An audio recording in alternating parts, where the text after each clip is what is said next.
Ladies and gentlemen, good day and welcome to Yes Bank Limited Q2 FY23 earnings conference call. From the management team, we have with us Mr. Prashant Kumar, MD and CEO, Mr. Niranjan Banodkar, Chief Financial Officer, Mr. Rajan Pental, Global Head, Retail Banking, Ms. Anita Pai, Chief Operating Officer, Mr. Ravi Thota, Country Head, Large Corporates, and Mr. Akash Suri, Country Head, Stress Assets Management. As a reminder, all participant lines will be in the listen-only mode, and there will be an opportunity for you to ask questions after the presentation concludes.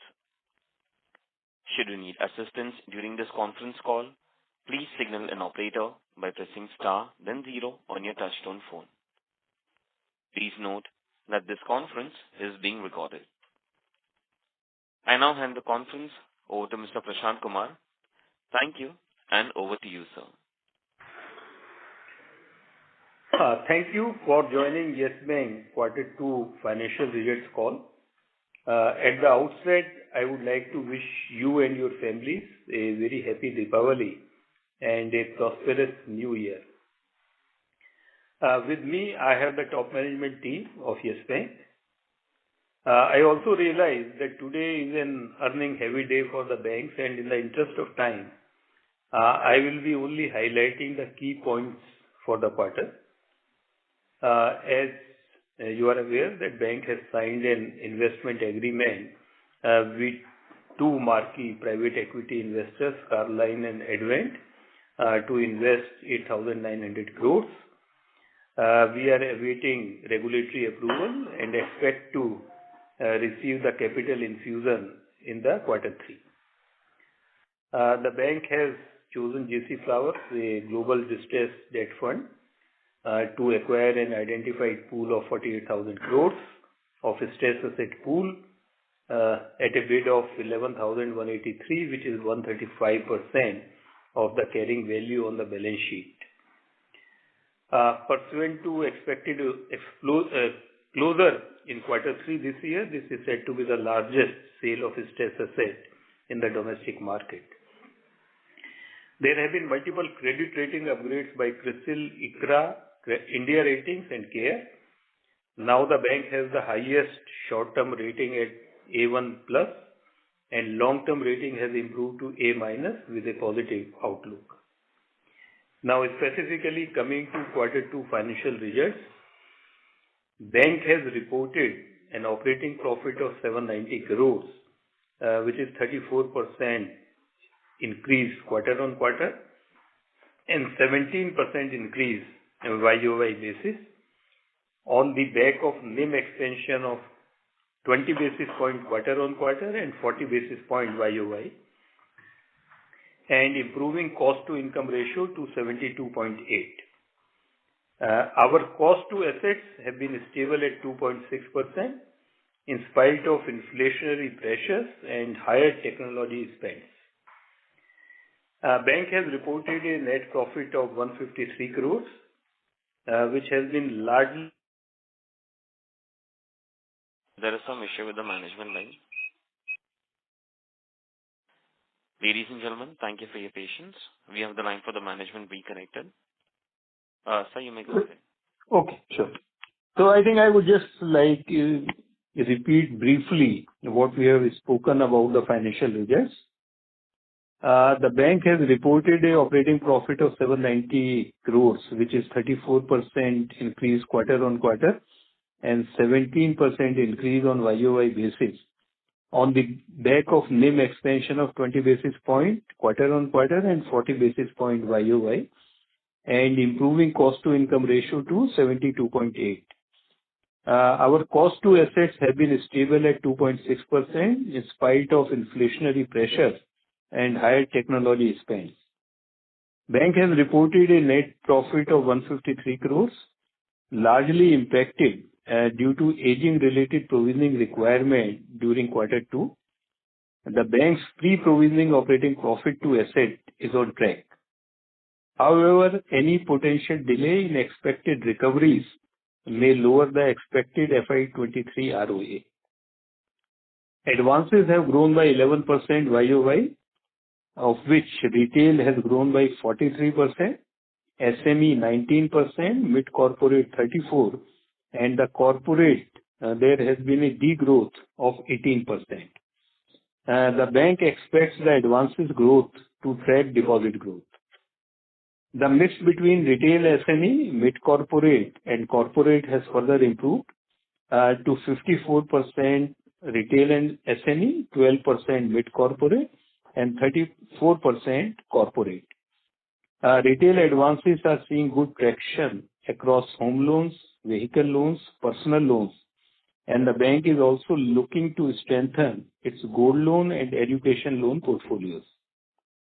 New sanction disbursement aggregated to 24,149 crore during the quarter across the segments, and despite decline in net advances on the large corporate, our new business generation continues to be strong with corporate disbursement of more than 3,700 crores. The large repayments in the corporate segment continues in the telecom and infrastructure space with disbursement to better rated corporates. On the deposit front, our CASA ratio continues to improve with potential near-term headwinds to target of 35%. In spite of these challenges, our deposit is more than 2 lakh crores, which is 13% growth on YOY and 4% quarter-on-quarter. On the back of a 19% YOY growth in CASA deposit, which is also 4% growth on quarter-on-quarter basis. The bank's focus is on granularizing the liabilities with CASA and retail term deposit now at 62%. Average daily current account balances have grown by 37% YOY, and average daily saving account balances have grown by 29.4% YOY. On the asset quality front, GNPA ratio has improved to 12.9 against 13.4 last quarter, and net NPA ratio has also improved to 3.6% against 4.2% last quarter. The slippages, which is 896 crore, continue to be lower quarter-on-quarter and YOY. Slippage out of the standard restructured pool, they are at 303 crores, which primarily consist of one large exposure. 60% of our standard restructured advances are out of moratorium. Reduction in overdue loans within 31 to 90 days bucket is down by 3,000 crores. Resolution momentum continues to be strong with total recoveries and upgrade of 1,586 crores. The provision coverage ratio has improved to 84%, and the provision coverage ratio of the security receipt also stands at 85%. Bank CET ratio stands at 11.7% and total capital adequacy at 17.5. The risk-weighted asset to total asset is improving and is currently at 71.2. We have also added 434 employees during the quarter. All the above points demonstrate a strong momentum in the build-up of a good quality franchise. With this, I want to thank you all once again for taking the time out for joining this call, and wish all of you and your families good health, prosperity, and happy Deepavali. We can now open the floor for your questions. Thank you. Thank you very much. We will now begin the question and answer session. Anyone who wishes to ask a question may press star and one on their touchtone telephone. If you wish to remove yourself from the question queue, you may press star and two. Participants are requested to use handsets while asking a question. Ladies and gentlemen, we will wait for a moment while the question queue assembles. Participants, you may press star and one to ask a question.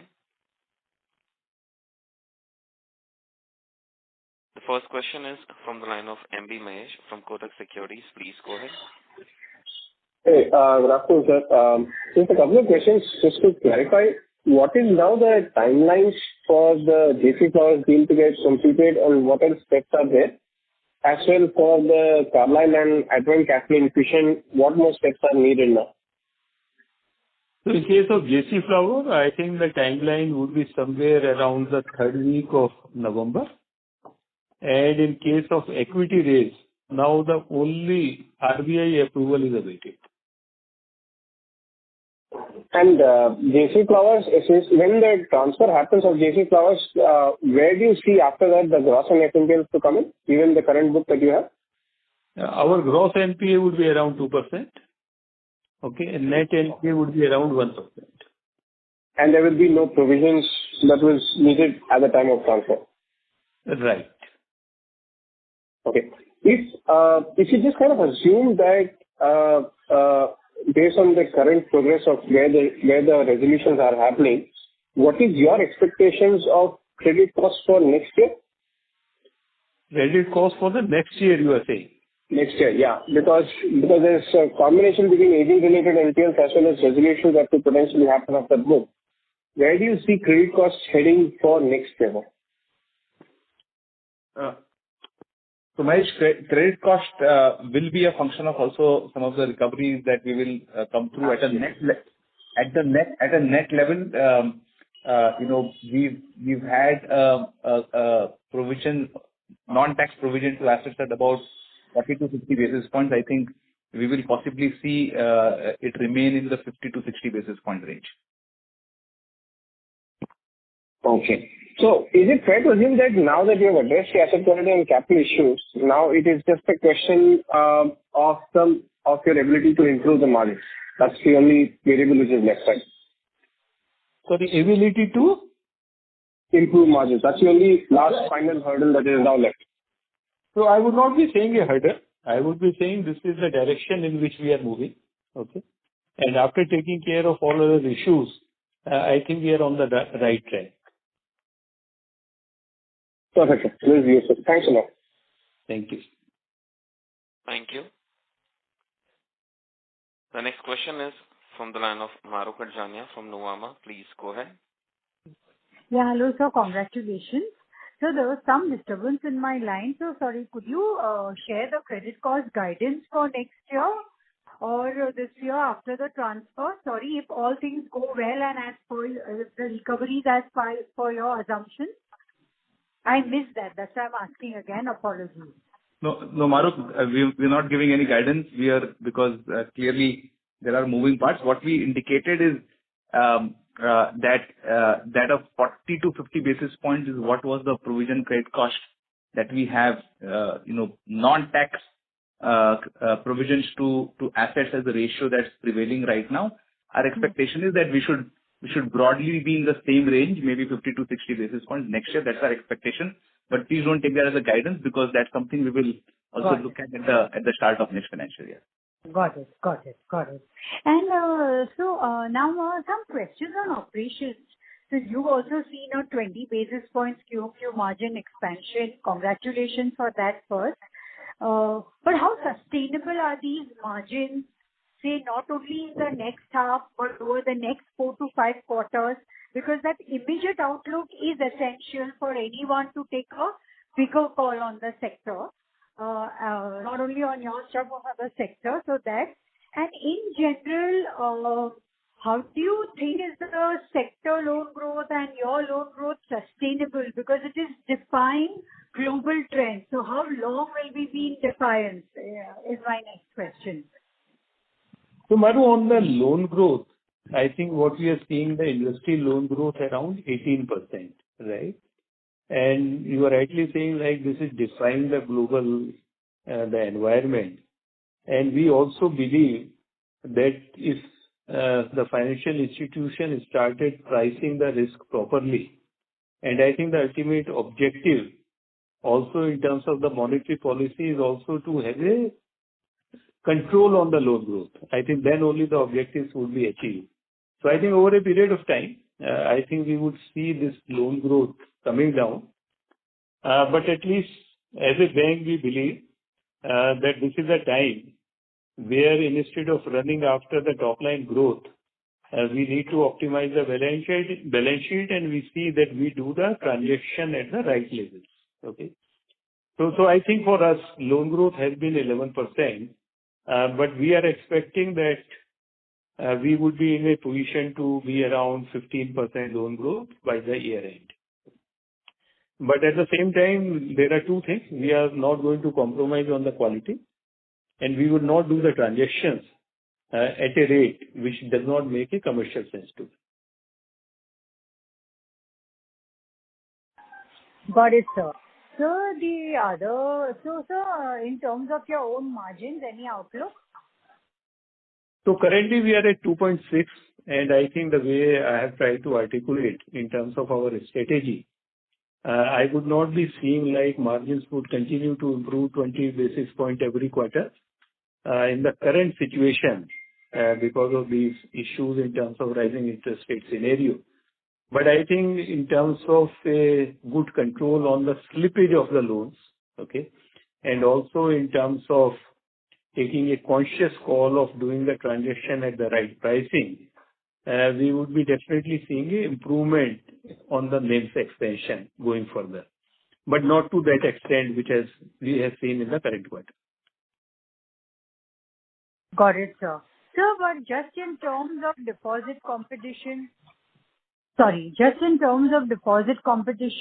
likely to get more aggressive in the second half, how will deposit mobilization pan out? Because already the larger banks have not yet increased rates enough. Some smaller banks have.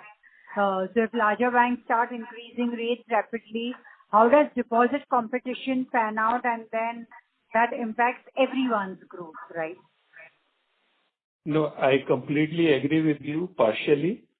That deposit growth is something which everybody is aspiring. But I think what we have seen that even the larger banks have increased the rates significantly. Okay. But definitely since all the banks are increasing rates and there is a tightness in the liquidity, this would continue to be a struggle. But I think what we have seen that there has been a YOY growth of 11% on the deposit side, and we have been able to reduce our cost of deposit by 10 basis points. So I think we are quite confident that with the kind of customer connect, the customer service, and the products which we offer in the market, I think we would be continue to increase our deposits with a control on the cost. But yes, this would be in a very, very challenging environment. Okay, sir. Thank you so much. Thank you.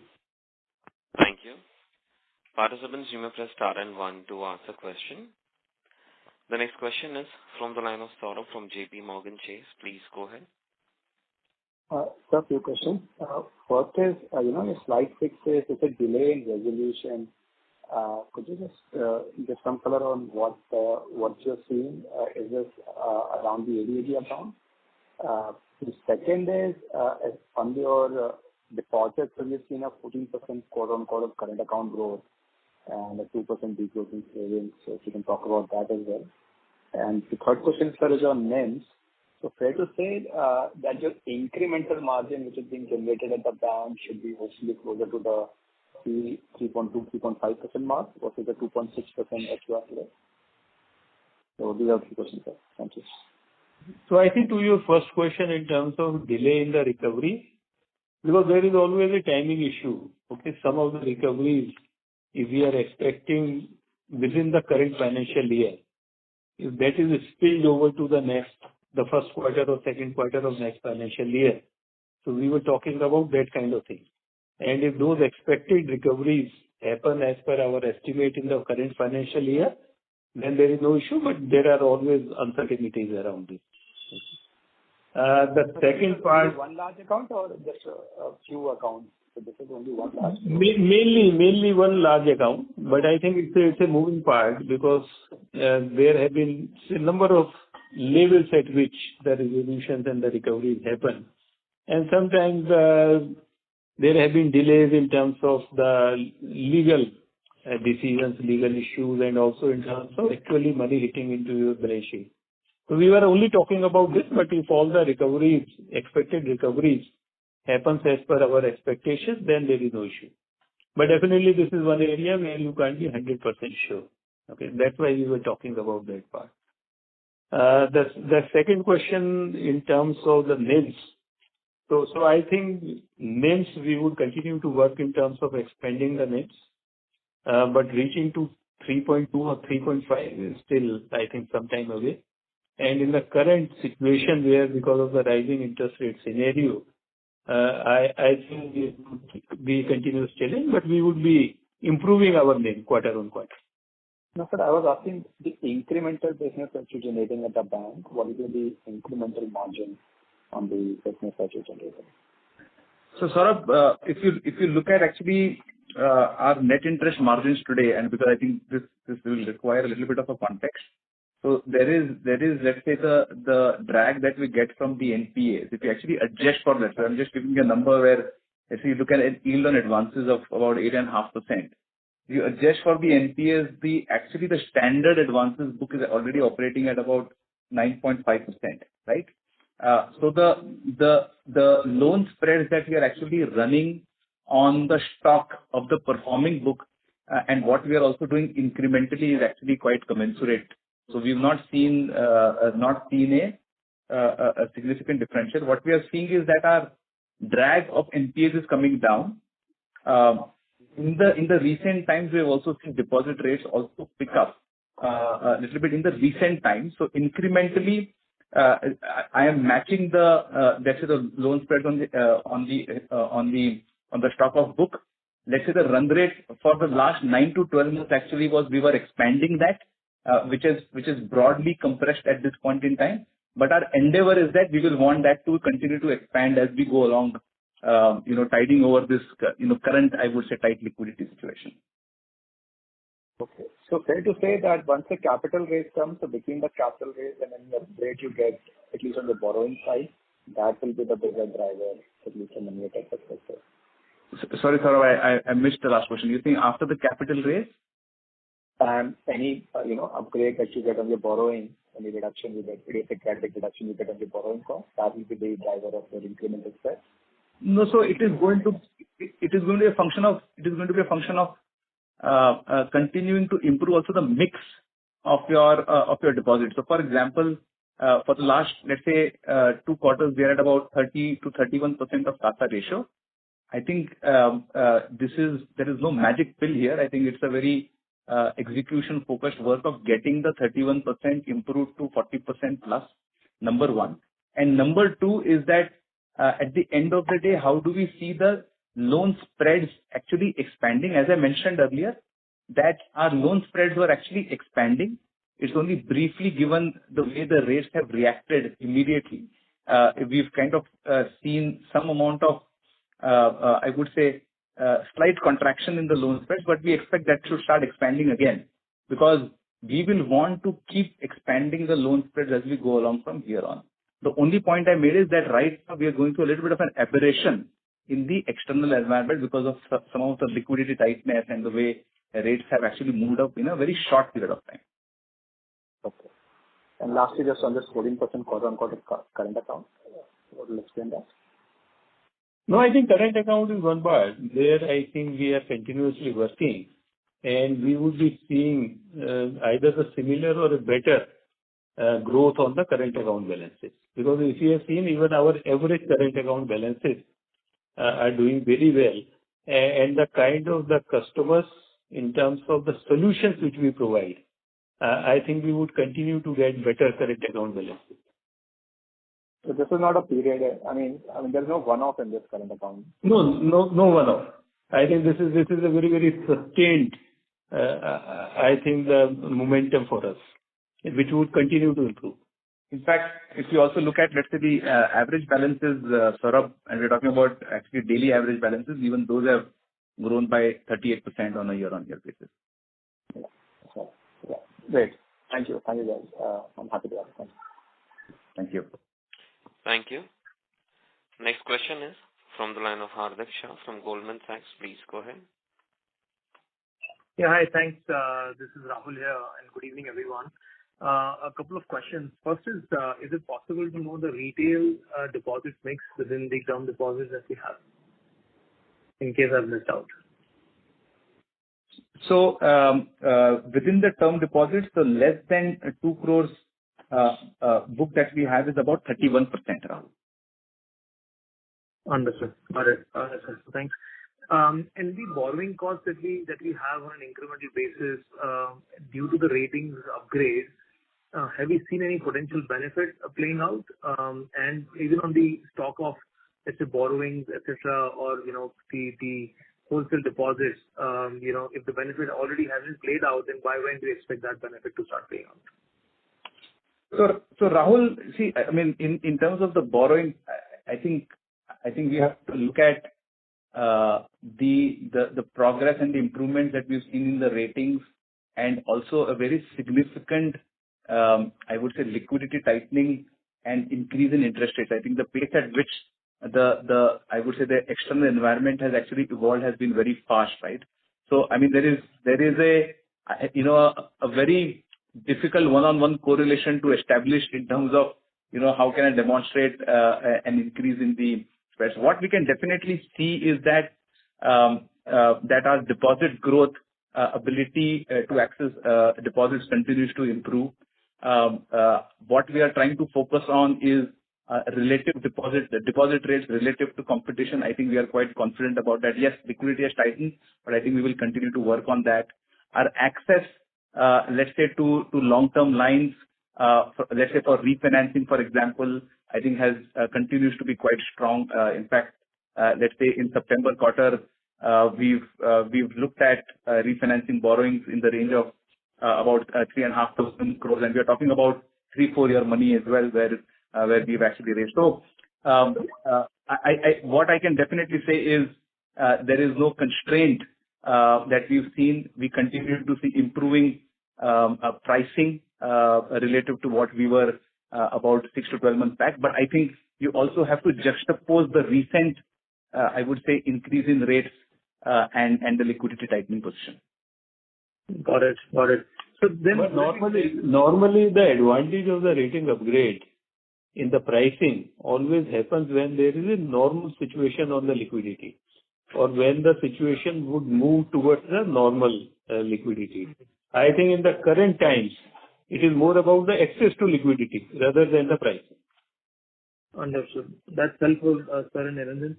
Just two small questions. One is, the tax rate currently stays at about 25%. Do we expect to get benefit from the deferred tax asset at some stage, which will potentially bring down the tax rate? So Rahul, the way the accounting will happen is that we will continue to report tax at 25%. The benefit that you will see is that as and when we have profits, those will start accreting directly into my net worth rather than getting adjusted at CT1, because the DTA will start getting released. I think we are not going to see in our reported earnings. Reported earnings will continue to have a provision for tax at 25%, but the accretion to our CT1 will actually be more than what we see at a PAT level. That's okay. Understood. So has it already started? In a simplistic way, if we are looking at, let's say, a PAT of 100, what I'm accreting effectively to, let's say, to the CT1 is going to be 110%. It's actually going to be 110, not 100. Understood. And that extent is... That's already happening as we speak. That's already happening as we speak. That's correct. Understood. The last question is just a view on the savings rate, because I think a large public sector bank, or actually both SBI and Canara Bank, have raised the rates on savings deposit in certain buckets of deposits, ticket sizes. Any thoughts that you all have about what your bank terms will be? No, I think this is the evolving situation. Okay. Where like the large public sector banks have started increasing the rates, I think in very, very recently. Okay. It also shows very, very tight liquidity position into the market. But I think the function in terms of getting the liquidity is not always in terms of pricing. It is always also in terms of the customer connect and the customer service. Okay. But yes, there are absolutely headwinds in terms of getting the liquidity at the right price. Okay? But at the same time, we also need to appreciate that this is something which is very, very critical for the banking industry, for any bank. Okay? Everybody would try, and we are also moving in the right direction. But I think the whole issue would be in terms of the right mix between the current saving and the term deposit. So if you are able to provide the solutions to your customer, then I think getting a good mix from the current account side, that solution is there. Understood. Got it. Sir, thank you so much, and wish you and your team a very happy Diwali. Thank you so much. Thank you so much, and wish you all the same. Thank you. Next question is from the line of Jay Mundra from B&K Securities. Please go ahead. Yeah, hi, sir. Good evening. Sir, first on your JC Flower deal. Jay, sorry to interrupt you. Your audio is not very clear. May I request you to speak a little louder, please? Yeah, is this any better? No, it's got a little worse. Hello? Yeah, is this any better? Yes, much better. Thank you. So, sir, regarding the JC Flower deal, wherein you also intend to acquire up to 20% equity stake there, what could be the quantum and what could be the implication on your CET1? I think that 20% would translate into something around just 300 to 350 crores. Because it also depends on actual when the portfolio would be transferred. It would be net of the recoveries made subsequent to 31st March. So I think the capital which would be required from our side when we'll go for 19.99% would be somewhere between 300 to 350 crores, which is not having any significant or minimal impact on our capital. That's right. 13-14 basis points. Yes. Yeah. Right. No. So that is insignificant. The second question is on your guidance tracker. So you have said that PPOP to assets is mostly on track. That number, if we calculate, is around 90 to 95 basis point or less than 100 basis point of asset. So just wanted to check, what is the outlook on that matrix, PPOP to assets? So PPOP to assets, our expectation is that we should see at least about a 10 to 15 basis points more expansion as we kind of go along. If I actually look at, let's say, the DuPont for the bank, excluding, let's say, the NPA position or portfolio, the broader structure is we have about a 1.2% operating profits on the ex-NPA book, and actually a provision cost is about, let's say, 15 basis points on those assets. They actually are running about 85 basis points of, let's say, ROA actually on the good bank. Of course, there is the drag that's coming from let's say, the legacy book. So the point is on the NIM expansion, when we look at fees to assets, operating costs, like we have been guiding, I think we believe we have capped out at 2.6% assets. I think about a 1 to 1.1% at the full bank level is where we will basically be for this particular year, financial year. Yeah. No, so even for your medium-term target, when you intend to reach ROA of 1 to 1.5%, how should the PPOP look like? So that is the question, and I think so. Yeah. So that is the thing. So Jay, if you look at a long-term target, the net interest margins of 2.6, clearly, our expectation is that we should move into a NIM trajectory of 3.25 to 3.5% from a medium-term standpoint. When we look at fees to assets, which is ballpark at about 1%, our expectation is that we should move to about a 1.2 to 1.3% fees to assets. That kind of takes us to revenues to assets of about anywhere between 4.5 to 4.75%. If I take cost to assets, let's say, because that's some efficiency will also start building in after having capped out at 2.6%. So cost to assets at 2.5 essentially takes our PPOP to assets at about 2%. So I think that's really what our expectation is in terms of building out. But this is not a this is not a very near-term thought process. I think it's a very execution-focused quarter-on-quarter where we like to keep improving on our margins, keep improving on our cross-sell fees, and continue to keep improving our cost of acquisition and running the business to ensure that we are efficient on cost as well. So I think that's the combination that will play out on our PPOP to assets. Right. Sure. And just lastly, if you can disclose the sector of the exposure that you said that which has slipped out of restructuring book, and this is a bit chunky. That would be it, sir. So there was only one account on the real estate side. Okay. Okay. Just slipped into NPA. Yes. Sure, sir. Yeah. Okay. Thank you so much, sir, and all the best. Okay. Thank you. The next question is from the line of Srinivas, individual investor. Please go ahead. Yeah. My question is, in the last 1 year, Yes Bank has gone on a branch expansion spree. So now the rising interest rate environment, is it, giving you the envisaged level of growth in business, or those branches are not able to generate the required operations or profits? Is that the reason for increase in the OpEx? So, as regards our expansion plan, we have opened close to 25 branches in this year. The opening of branch, the selection of the location and the placing of the branch is strategically done to see that, it is in the vicinity of a high deposit center as well as a credit center. From that extent, all of these branches are actually doing reasonably well and as per the plan. And we are actually able to see a good traction on the overall deposit and the customer base getting created in and around these branches. I think the question was also on respect to OpEx. Okay, but on the advances side, are these branches contributing?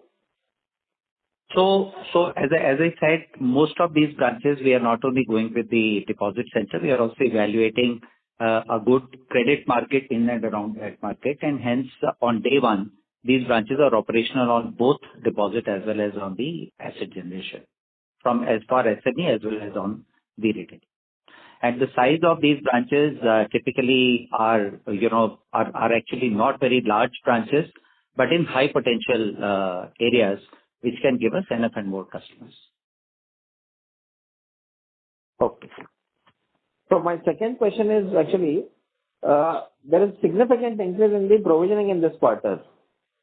So, is it because of slippages? If slippages have reduced, then is it entirely because of the aging-related provisioning? What is the mix between aging-related provisioning and slippage-related provisioning in this quarter? So, just two accounts have contributed to about 740 crores of aging-related provisioning. Of course, there are more, but I'm just saying it at a headline level, 740.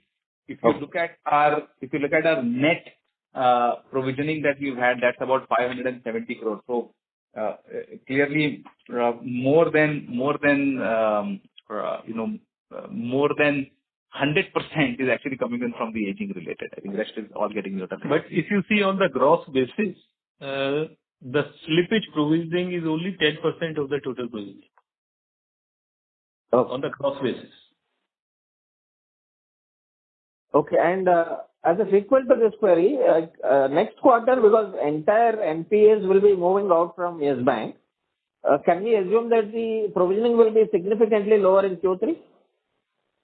I would not be saying this because the regulations applicable to NPAs and the regulation applicable to security receipt, they remain the same. So it is only like the 15% cash would come, and for remaining 85% of the net NPA, which would be converted into the security receipt, the provision implications would continue to be the same. Okay. Thank you very much. I now hand the conference over to Mr. Prashant Kumar for closing comments. Thank you once again, everyone, and wish you and your families a very happy Deepavali. Thank you very much. On behalf of Yes Bank Limited, that concludes this conference. Thank you for joining us. You may now disconnect your lines. Thank you.